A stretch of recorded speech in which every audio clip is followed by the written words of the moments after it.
प्यारे बच्चों, मैंने पहला चैप्टर जो हम लोग का है क्लास 12th का sexual reproduction in flowering plant, उसका मैंने वीडियो बनाया और शेयर किया और आप लोगों का बहुत ही अच्छा रिस्पांस मिला और मैं बहुत ज़्यादा मोटिवेटेड हूँ इस रिस्पांस को देख के। और मैं चाहूँगी कि एज अ मैराथन की तरह मैं आप लोग का पूरा सिलेबस कंप्लीट करूँ आप लोग के बोर्ड एग्जाम से पहले। और मैं इसके लिए चाहूँगी कि आप लोग मेरे चैनल को सब्सक्राइब करिए, लाइक करिए, शेयर करिए कि आप लोग को नोटिफिकेशन मिल सके। तो बच्चों, आज मैं अपना जो दूसरा चैप्टर है हम लोग के क्लास 12th का ह्यूमन रिप्रोडक्शन या मानव जनन, वह मैं शुरू करने जा रही हूँ। बच्चों, आप लोग को पता है कि जो मनुष्य होता है उसमें कौन सा जनन होता है? लैंगिक जनन होता है। तो इसमें क्या होता है कि लैंगिक जनन में सबसे पहले क्या होगा, आपका नर मादा दो रहते हैं, मेल फीमेल। तो उसमें सबसे पहले क्या बनेगा? गैमीट बनेगा। अगर मेल गैमीट बनता है तो आप उसको क्या कहते हैं? स्पर्माटोजेनेसिस। फीमेल गैमेट, मेल गैमेट में जैसे मेल गैमेट क्या हो गया? आपका स्पर्म हो गया। और फीमेल गैमेट जो बनती है उसको, उस बनने की प्रक्रिया को आप क्या कहते हैं? ओजेनेसिस कहते हैं। और इसमें क्या बनता है? आपका जो फीमेल गैमेट क्या है? वो ओवा है। उसके बाद से जो दूसरा होता है बेटा कि जब मेल गैमेट बन गया तो उसको फीमेल गैमेट तक पहुंचना है। और वो कैसे होगा? आपका इंसेमिनेशन के द्वारा।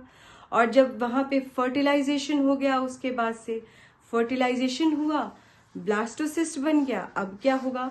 जो फीमेल है उसके यूट्रस में इम्प्लांटेशन होगा, फिर वो पूरा जो है डेवलपमेंट होगा। और फिर क्या होगा? जेस्टेशन पीरियड कहते हैं। और फिर क्या होगा? उसके बाद से जो बच्चा जन्म लेता है जिसको हम लोग क्या कहते हैं? पाचुरेशन कहते हैं। तो बच्चों, यह सब क्रियाएं होती हैं हमारे ह्यूमन रिप्रोडक्शन में। तो सबसे पहले जो है हम लोग स्टार्ट करते हैं मेल रिप्रोडक्टिव सिस्टम से। बच्चों, यह जान जाइए कि जो आपका जो मेल रिप्रोडक्टिव सिस्टम है वह किससे बना है? पहला जो है प्राइमरी सेक्स ऑर्गन, जिसको आप क्या बोलते हैं? टेस्टीज। क्या कहा जाता है प्राइमरी सेक्स ऑर्गन को? आप उसको बोलते हैं टेस्टीज। और दूसरा क्या है? आपके एसेसरी डक्ट्स हैं, ठीक है, जो क्या करते हैं? इसमें मदद करते हैं, निषेचन में या फर्टिलाइजेशन में हेल्प करते हैं। जो आपका टेस्टीज है बेटा, वह एब्डोमेन में नहीं रहता, वह एब्डोमेन के नीचे जो एक स्क्रोटम है उसके अंदर जो है आपका टेस्टिस सिचुएटेड होता है। अब यह प्रश्न आएगा कि क्यों ये टेस्टिस जो है इसमें है, स्क्रोटम में है, क्यों एब्डोमेन में नहीं है? तो बेटा आप लोग यह समझ लीजिए कि जो एब्डोमेन का टेम्परेचर होता है वो कंपैरेटिवली क्या होता है? ज्यादा होता है, जिसकी वजह से स्पर्म्स का प्रॉपर डेवलपमेंट नहीं हो पाता, जिस कारण जो है आपका जो टेस्टीज होता है वह बाहर स्क्रोटम में उपस्थित रहता है। अब हम लोग जान जाते हैं बेटा कि हमारा प्राइमरी सेक्स ऑर्गन क्या है? आपका टेस्टीज है। तो टेस्टीज क्या है? किससे बना हुआ है? जो टेस्टीज है बेटा वो बहुत सारे लॉब्यूल से बना हुआ है, जिसको हम लोग क्या कहते हैं?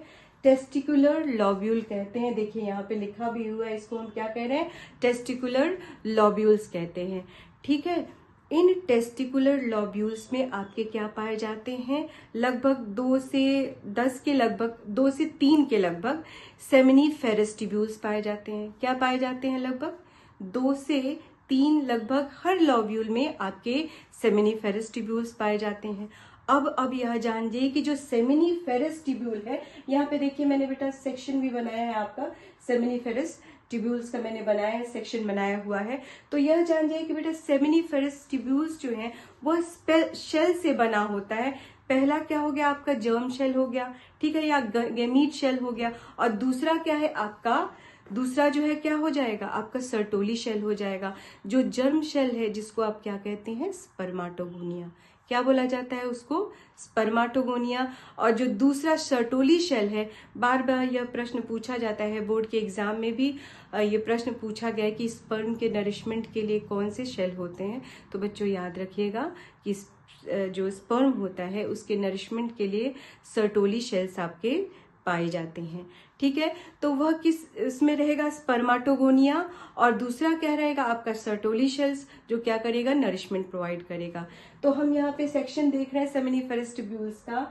तो हम दूसरे साइड में आप देखेंगे कि यहाँ पे जो क्या है आपका इंटरस्टिशियल टिश्यूज हैं, या यहाँ पे इंटरस्टिशियल स्पेस है जिसमें आपके क्या पाए जाते हैं, इंटरस्टिशियल शेल पाए जाते हैं। और इंटरस्टिशियल क्या सेल का क्या काम है, ठीक है, सेमिनिफेरस ट्यूब्यूल्स जो हैं उनके बीच में क्या है, आपके इंटरस्टिशियल टिश्यूज पाए जा रहे हैं, इंटरस्टिशियल सेल पाए जा रहे हैं। इनका क्या काम है, इनका काम है हार्मोन को सिक्रीट करना, जो एंड्रोजन्स होते हैं उनको सिक्रीट करना। एंड्रोजन में क्या आ जाएगा, आपका टेस्टोस्टेरोन आ जाएगा।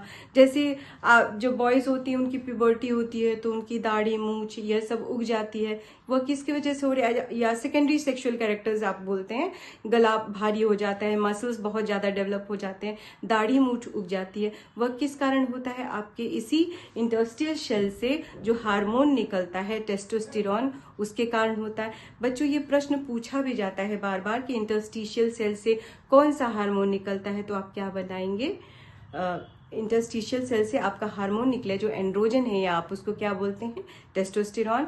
तो हम समझ गए बेटा कि हमारा जो टेस्टीज है वो कहाँ सिचुएटेड है, स्क्रोटम में सिचुएटेड है, और एब्डोमेन के बाहर सिचुएटेड है। क्यों, क्योंकि एब्डोमेन का टेम्परेचर क्या होता है, ज्यादा होता है, इस वजह से स्पर्म्स आपके प्रॉपरली डेवलप नहीं हो पाते, इसलिए क्या सिचुएटेड है आपका यहाँ पे।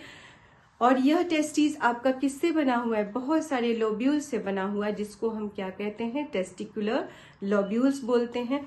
और इन टेस्टिकुलर लोब्यूल्स के अंदर बहुत सारे टेस्टिकुलर लोब्यूल्स आपको यहाँ पे दिख भी रहा है, बहुत सारे टेस्टिकुलर लोब्यूल्स हैं, उनके अंदर क्या पाया जाता है, आपका 2 से 3 लगभग क्या पाया जाता है, सेमिनिफेरस ट्यूब्यूल्स पाया जाता है। और इन्हीं सेमिनिफेरस ट्यूब्यूल्स में जो लेयर होती है, अंदर की लेयर होती है, उसके अंदर होता है बेटा, उसके अंदर मैंने बताया कि जो जर्म शेल है, और दूसरा क्या है आपका सर्टोली शेल्स है। अब बेटा यह समझ जाइए कि हमने यह पूरा स्ट्रक्चर देख लिया। अब मान लीजिए इन सेमिनिफेरस ट्यूब्यूल्स के अंदर क्या बन रहा है, स्पर्म बन रहा है ना, तो उसकी मदद के लिए भी तो कोई होगा भाई, कोई डक्ट्स होते होंगे जो उसकी हेल्प करते होंगे पहुंचाने के लिए, बाहर निकलने के लिए। तो इन डक्ट्स को आप क्या कहते हैं, एसेसरी डक्ट्स कहते हैं। जो यहाँ पे आपका बेटा स्पर्म बनता है सेमिनिफेरस ट्यूब्यूल्स, वह क्या होता है कि इसमें जो है रेटी टेस्टिस के माध्यम से कहाँ आ जाता है, एपिडाइडाइमिस में। कहाँ आ जाता है, एपिडाइडाइमिस में। अब एपिडाइडाइमिस से एक प्रश्न बनता है कि मैचुरेशन ऑफ स्पर्म कहाँ होता है, तो आप क्या बताएंगे, एपिडाइडाइमिस में होता है। ठीक है, यह क्या करता है, यह एपिडाइडाइमिस पहले रेटी टेस्टिस है, रेटी टेस्टिस से ये किससे जुड़ा, वाशा इफ्रेंशिया से, है ना, फिर वाशा इफ्रेंशिया से ये कहाँ जुड़ा, एपिडाइडाइमिस से। ठीक है, और एपिडाइडाइमिस में ही क्या होता है आपका स्टोरेज मैचुरेशन होता है स्पर्म का, और फिर यह आगे कंटिन्यू हो जाता है कहाँ पे, वॉस डिफर्न। कहाँ कंटिन्यू हो जाता है आपका, वॉस डिफर्न। और फिर यहाँ आप देखेंगे जो आपका एक्सक्रीटरी सिस्टम का पार्ट है, यूरिनरी ब्लैडर के पास आता है, और जहाँ यह किससे आपके जुड़ जाता है, सेमिनल वेसाइकल। सेमिनल वेसाइकल क्या होता है, यह क्या करता है, स्टोरेज करता है स्पर्म्स का, और जब जो होता है इसकी जरूरत होती है तो यह जो है ये इसके रास्ते, मतलब आपके स्पर्म जो है निकल के आते हैं।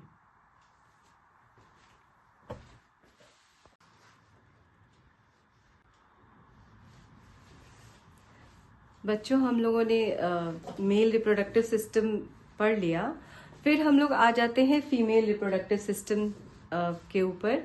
अब यह जान जाइए बेटा कि जैसे मेल में स्पर्म बन रहा था, वो किससे बन रहा था, स्पर्माटोजेनेसिस के द्वारा बन रहा था, वैसे ही जो फीमेल है इसमें क्या होगा, आपका ओवा बनेगा, और किसके द्वारा बनेगा, ओजेनेसिस के द्वारा। तो जैसे उसमें था कि प्राइमरी सेक्स ऑर्गन, जो मेल सेक्स ऑर्गन में, हमारा मेल रिप्रोडक्टिव सिस्टम में जो प्राइमरी सेक्स ऑर्गन था आपका टेस्टिस था, तो वैसे ही सेम फीमेल रिप्रोडक्टिव सिस्टम में आप ले लीजिए तो जो आपका ओवरी है वह क्या है, आपका मेन प्राइमरी सेक्स ऑर्गन क्या है, आपका ओवरी है। ओवरी आपके कहाँ होती है, लोअर एब्डोमेन में सिचुएटेड होती है, और यह हमारे जो लोअर एब्डोमेन में कुछ पेल्विक रीजन में सिचुएटेड होती है, और यह पीछे पेल्विक वॉल से यह जुड़ी होती है लिगामेंट से, हाँ, और उसके अलावा यह यूट्रस से जुड़ी होती है लिगामेंट के द्वारा। ठीक है, तो जो हमारा फीमेल रिप्रोडक्टिव सिस्टम में हमारा जो प्राइमरी सेक्स ऑर्गन क्या है, आपका ओवरी है। ओवरी जो है, अगर आप देखें तो मैंने यहाँ पूरा फीमेल रिप्रोडक्टिव सिस्टम बना के रखा हुआ है बच्चों, कि यह जो है जुड़ी हुई, देखिए आपके पेल्विक रीजन से जुड़ी हुई है लिगामेंट से, और साथ में किससे जुड़ी हुई है, यूट्रस से जुड़ी हुई है। अगर हम ये ओवरी को ले लेते हैं तो यह बाहर किससे कवर्ड है, बाहर यह आपके एपिथेलियम से है, और अंदर क्या है आपका ओवेरियन स्ट्रोमा। क्या है अंदर, ओवेरियन स्ट्रोमा, जो डिफरेंशिएटेड है। बाहर जो है उसको आप क्या कहेंगे, कॉर्टेक्स, और अंदर वाला पार्ट क्या कहेंगे, आपका मेडुला। ठीक है बेटा, ओवरी का काम क्या है, ओवा जो है इसमें से रिलीज होता है, और जब यह रिलीज होता है तो डक्ट्स हैं जिनके माध्यम से ये क्या हो जाएगा, आपका इस आएगा किसके लिए, फर्टिलाइजेशन के लिए। उनको हम क्या कहेंगे, एसेसरी डक्ट्स कहेंगे, और इन एसेसरी डक्ट्स में क्या आ जाएंगे, आपके ओविडक्ट आ जाएंगे। ठीक है, क्या आ जाएगा, आपका ओविडक्ट आ जाएगा, और क्या आ जाएगा, आपका यूट्रस आ जाएगा। ओविडक्ट को आप फेलोपियन ट्यूब भी कहते हैं। आपका क्या आ जाएगा, यूट्रस आ जाएगा। यूट्रस के बाद से आपका क्या आ जाएगा, सर्विक्स आ जाएगा। सर्विक्स के बाद क्या आ जाएगा, वजाइना। जब बेटा ओवरी से ओवा आपका रिलीज होता है तो यहाँ पे आपको दिख रहा है जो ये कैसा बॉर्डर है इसका, जो ओविडक्ट का फिम्ब्रिएटेड बॉर्डर है। ठीक है ना, ये क्या है आपका फिम्ब्रिएटेड बॉर्डर है, और इसको हम क्या कह रहे हैं, इन्फंडिबुलम कह रहे हैं। उसके बाद से जो थोड़ा सा आपको फूला हुआ पार्ट दिख रहा है वह क्या है आपका एम्प्यूला, और फिर क्या है आपका तीसरा जो पार्ट आ गया आपका इस्थमस। यहाँ से आपका ओवा रिलीज होता है, और जब यह स्पर्म के कांटेक्ट में आता है, फर्टिलाइजेशन होता है, और तब यह कहाँ आपका इम्प्लांटेशन हो जाता है, इसका यूट्रस में।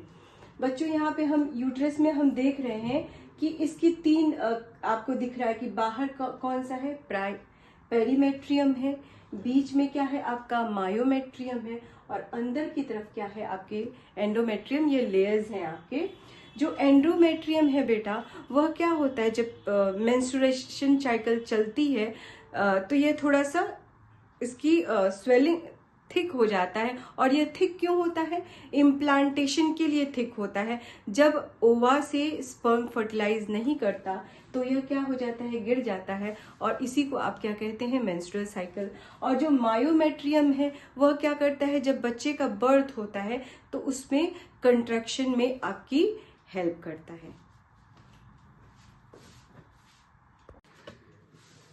फीमेल में ही आप देखेंगे कि रिप्रोडक्टिव सिस्टम के साथ कौन एसोसिएटेड होता है, कुछ एसोसिएशन आपके मेमोरी ग्लैंड का आ जाता है। क्यों, क्योंकि जब बच्चा बर्थ लेता है, जन्म के बाद से दूध प्रोड्यूस होता है, और वही दूध पे जो न्यूबॉर्न बेबी आपका फीड करता है। जो दूध के फॉर्मेशन के लिए है वो क्या है, यह जो है मेमोरी ग्लैंड है, या क्या होते हैं आप ब्रेस्ट होते हैं, जो कितने होते हैं, 2 होते हैं।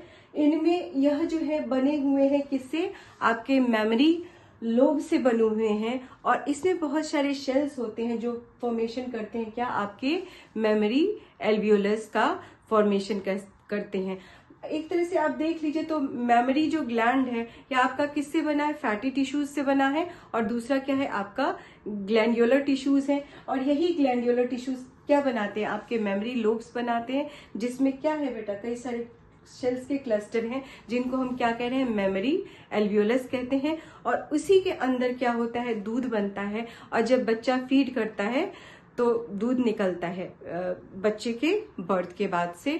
अब एक चीज और बता दें जो बहुत इंपॉर्टेंट है, कि 2 हार्मोन होते हैं जो बहुत ही ज्यादा इंपॉर्टेंट होते हैं, कि प्रोलैक्टिन कहा जाता है। तो प्रोलैक्टिन एक ऐसा हार्मोन है जो दूध के फॉर्मेशन में मदद करता है, और ऑक्साइटोसिन एक ऐसा हार्मोन है जो मिल्क इजेक्शन में हेल्प करता है। बच्चों, इससे पहले हम लोगों ने मेल रिप्रोडक्टिव सिस्टम ही समझ लिया था और फीमेल रिप्रोडक्टिव सिस्टम, दोनों ही हम लोग समझ गए थे।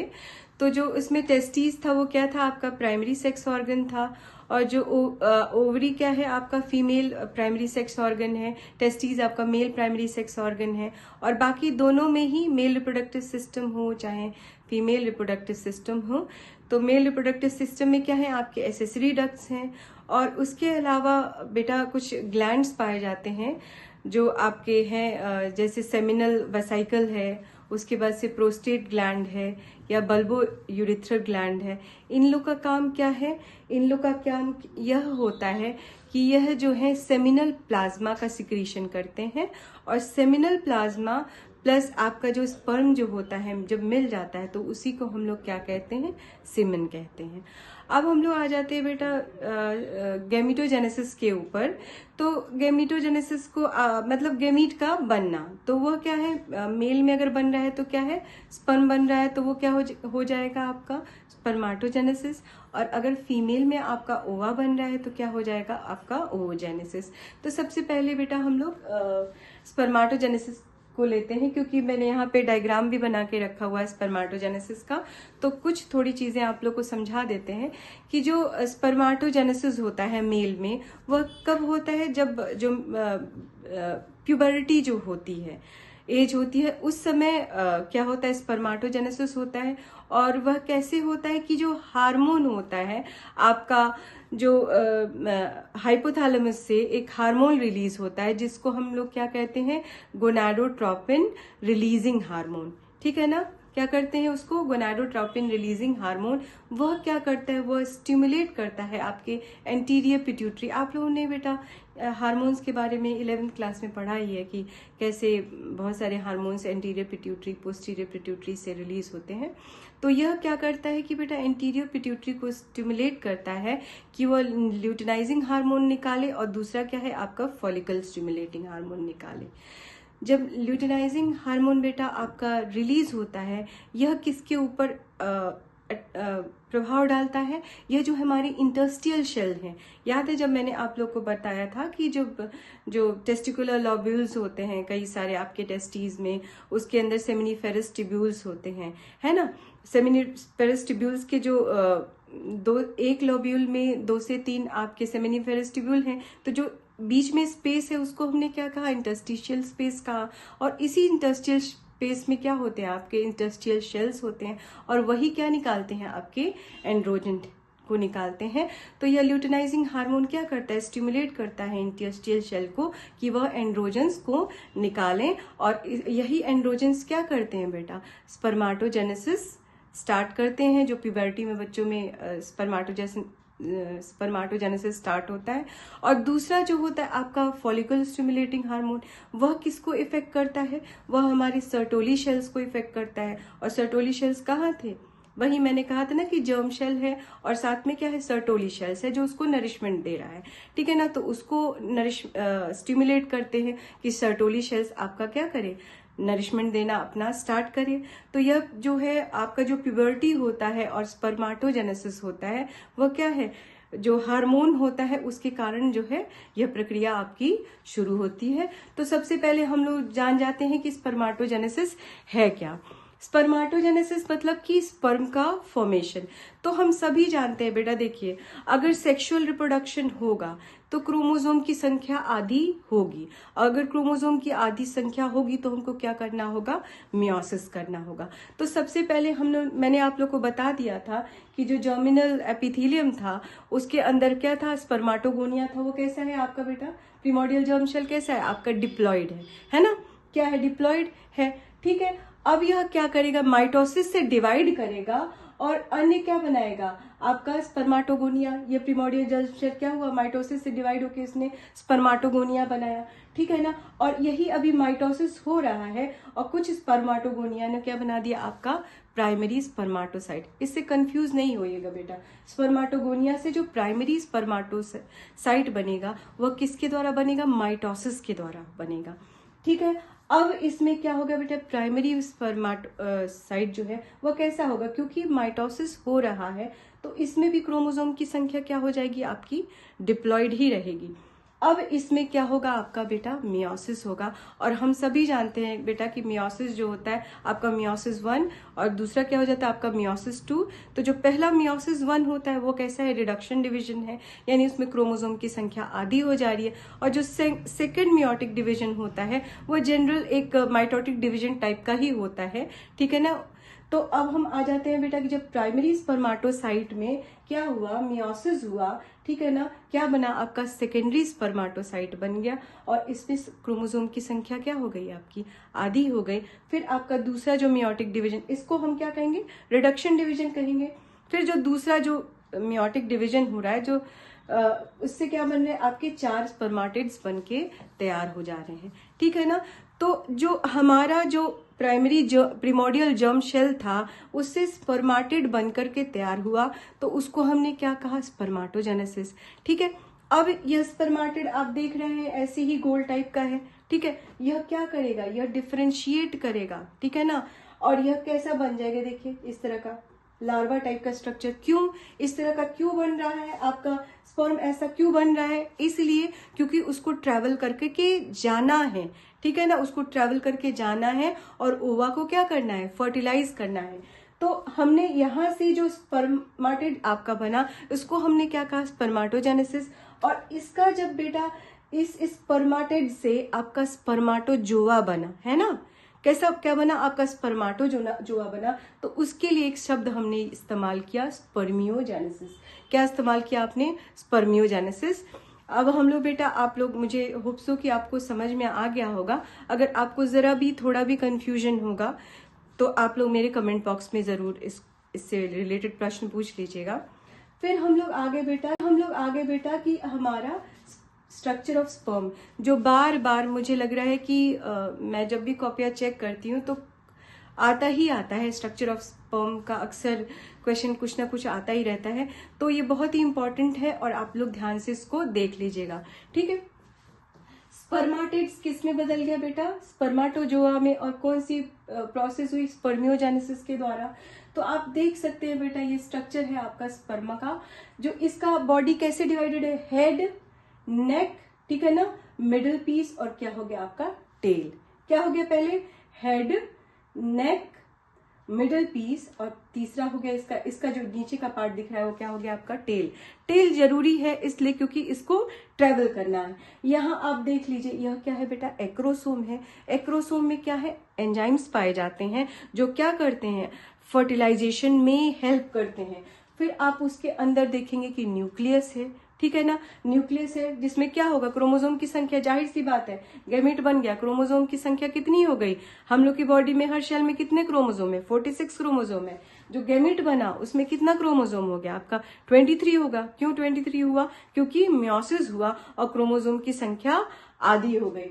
तो यहाँ पे देखिए क्या है आपका, न्यूक्लियस है। फिर आप आ जाएंगे बेटा मिडिल पीस, इसमें क्या है बेटा, बहुत सारे माइटोकॉन्ड्रिया हैं, क्योंकि स्पर्म को मूव करना है तो उसको एनर्जी की जरूरत है। और हम सभी जानते हैं कि एनर्जी कहाँ से मिलती है, mitochondria, it is termed as powerhouse of cell.